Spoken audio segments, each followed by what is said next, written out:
അധിക താരിഫ് വിഷയത്തിൽ ചൈനയുമായി വിട്ടുവീഴ്ചയില്ലെന്ന് American president Donald Trump. Lakh crore ഡോളറിന്റെ വ്യാപാര കമ്മിയാണ് ഇരു രാജ്യങ്ങളും തമ്മിലുള്ളത്. അക്കാര്യത്തിൽ മാറ്റം വരാതെ തുടർ നടപടികൾക്ക് ഇല്ലെന്ന ഉറച്ച നിലപാടിലാണ് ഡൊണാൾഡ് ട്രംപ്. ചൈനയ്ക്ക് ചുമത്തിയ അധിക താരിഫിൽ നിന്നും പുറകോട്ടില്ലെന്ന് അമേരിക്കൻ പ്രസിഡന്റ് ഡൊണാൾഡ് ട്രംപ്. ചൈനയുമായി 1 ലക്ഷം കോടി ഡോളറിന്റെ വ്യാപാര കമ്മിയാണ് നിലനിൽക്കുന്നത്. മറ്റു രാജ്യങ്ങളെ അപേക്ഷിച്ച് വൻതോതിലുള്ള വ്യാപാര കമ്മിയാണ് ചൈനയുമായി ഉള്ളതെന്നും ട്രംപ് പറഞ്ഞു. Hundreds of billions of dollars a year we lose with China, and unless we solve that problem, I'm not going to make a deal. Now, I'm willing to deal with China, but they have to solve their surplus. We have a tremendous deficit problem with China. അധിക tariff ചുമത്തിയതിനെതിരെ ലോക വ്യാപാര സംഘടനയ്ക്ക് China പരാതി നൽകിയിരുന്നു.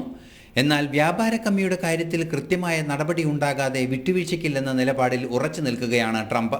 54% വരെ താരിഫാണ് ചൈനയിൽ നിന്നും ഇറക്കുമതി ചെയ്യുന്ന ഉത്പന്നങ്ങൾക്ക് അമേരിക്ക ചുമത്തുന്നത്. കാനഡയും മെക്സിക്കോയുമായി ചില ധാരണകളിലേക്ക് നീങ്ങാനുള്ള തീരുമാനത്തിൽ ട്രംപ് എത്തിയിരുന്നു. എന്നാൽ ചൈനയുടെ കാര്യത്തിൽ അത്തരം വിട്ടുവീഴ്ചകൾക്ക് സാധ്യതയില്ലെന്ന സൂചനയാണ് ഇപ്പോൾ നൽകുന്നത്. ചൈനയുടെ സാമ്പത്തിക സുരക്ഷയെ സംബന്ധിച്ചിടത്തോളം വലിയ ആഘാതമായിരിക്കും തീരുമാനം ഉണ്ടാക്കുക. ഇന്റർനാഷണൽ ഡെസ്ക്, ജനം.